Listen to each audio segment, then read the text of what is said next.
Assalamualaikum warahmatullahi wabarakatuh. Perkenalkan, saya Yovila Rini Prakista NPM 2122011114, perwakilan dari kelompok 8. Di sini saya akan memaparkan hasil diskusi kami mengenai kecemasan dan kehilangan pada lansia. Berikut untuk nama-nama dari anggota kelompok 8. Yang pertama ada definisi cemas. Kecemasan adalah manifestasi dari berbagai proses emosi yang tercampur baur yang terjadi ketika orang sedang mengalami tekanan, perasaan atau frustasi dan pertentangan batin atau konflik. Kecemasan yang terjadi pada lanjut usia yang disebabkan oleh adanya perubahan-perubahan baik biologis maupun psikologis. Selanjutnya, penampakan cemas. Lansia mengalami kecemasan seiring bertambah usia. Bentuk spesifik dari kecemasan bervariasi tergantung pada usia individu. Secara umum, kecemasan adalah pikiran yang tidak menyenangkan yang ditandai dengan kekhawatiran, kecemasan, dan perasaan tidak menyenangkan yang tidak dapat disangkal oleh seseorang. Orang dewasa di atas usia 55 tahun lebih mungkin menderita gangguan kecemasan seperti gangguan panik, fobia, gangguan stres pasca trauma, dan gangguan kecemasan. Komunikasi dan kemampuan kognitif pada pasien cemas. Lansia yang mengalami kecemasan cenderung bagus dalam hal kognitif, namun kurang dalam hal sosialisasi. Lemahnya kemampuan komunikasi baik verbal maupun nonverbal saat ini menjadi permasalahan utama. Kecemasan mempengaruhi kemampuan individu untuk dapat berkomunikasi secara efektif dan menyesuaikan diri dengan lingkungan yang baru.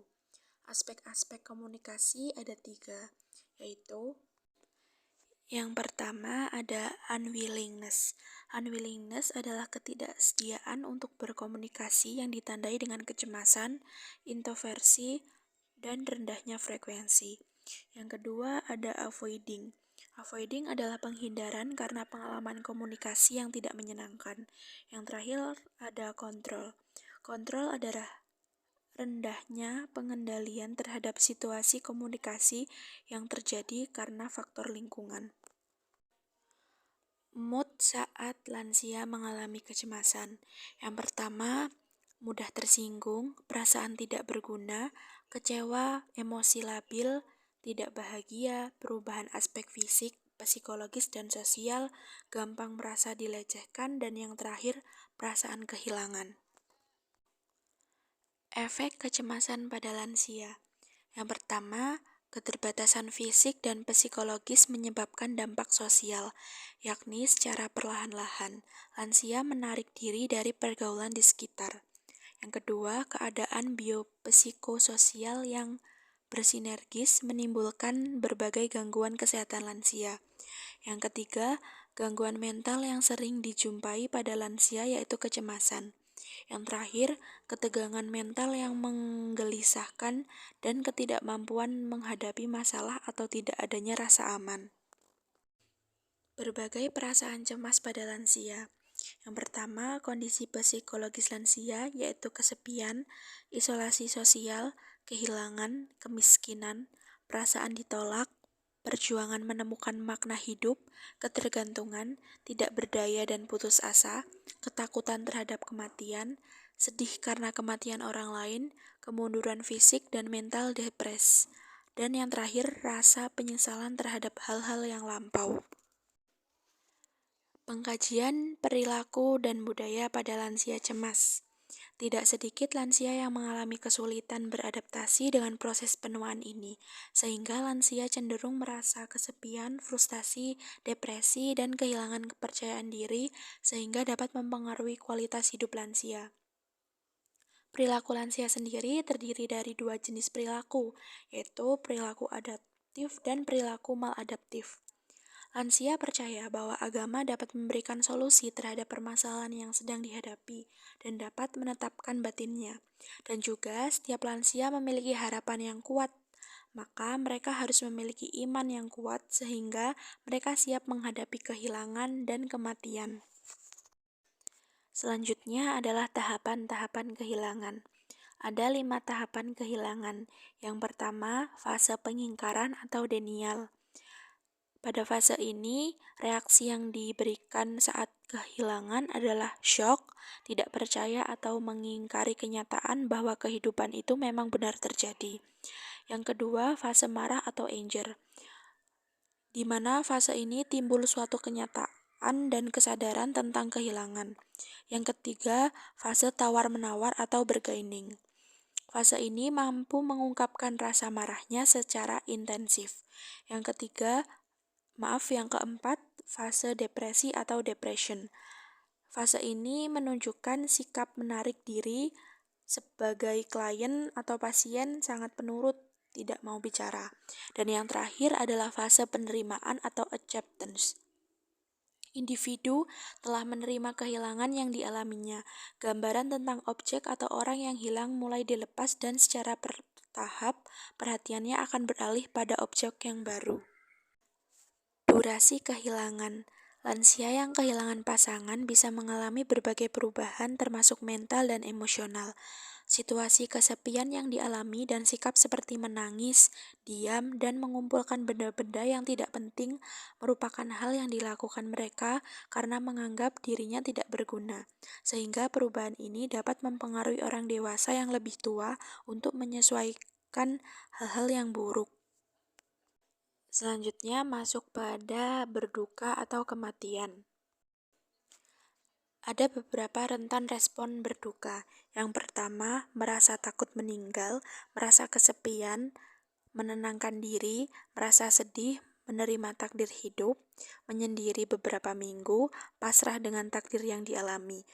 Perasaan tidak berdaya, tidak ingin terpuruk dalam kesedihan, dan yang terakhir, kesadaran spiritual membangkitkan semangat hidup. Ekspektasi dan ritual kematian.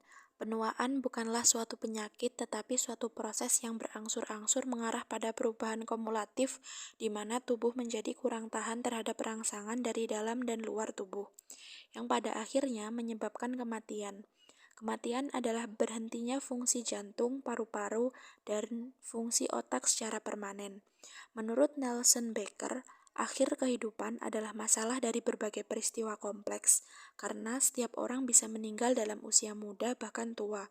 Sebagai upaya untuk memenuhi kebutuhan spiritual, lansia harus lebih banyak mendekatkan diri kepada Sang Pencipta, mensyukuri segala nikmat, memperbanyak manfaat bagi orang lain, dan meningkatkan upaya ritual keagamaan. Respon kematian dan berduka. Respon berduka yang muncul dapat bersifat respon secara adaptif atau proses berduka yang rumit karena adanya keterbatasan diri dari kenyataan sebuah fakta yang bersifat nyata terhadap proses kehilangan, maupun secara maladaptif, yaitu respon berduka yang tertunda yang tidak berjalan normal. Ketika lansia dalam proses berduka, mereka akan merasa sedih, merasa marah, kehilangan nafsu makan, merasa cemas, merasa putus asa, merasa tidak berguna, menarik diri, sistem kekebalan yang terganggu, dan masih banyak lagi respon yang akan dirasakan pada lansia. Berikutnya masuk ke dalam asuhan keperawatan, kehilangan, dan kematian.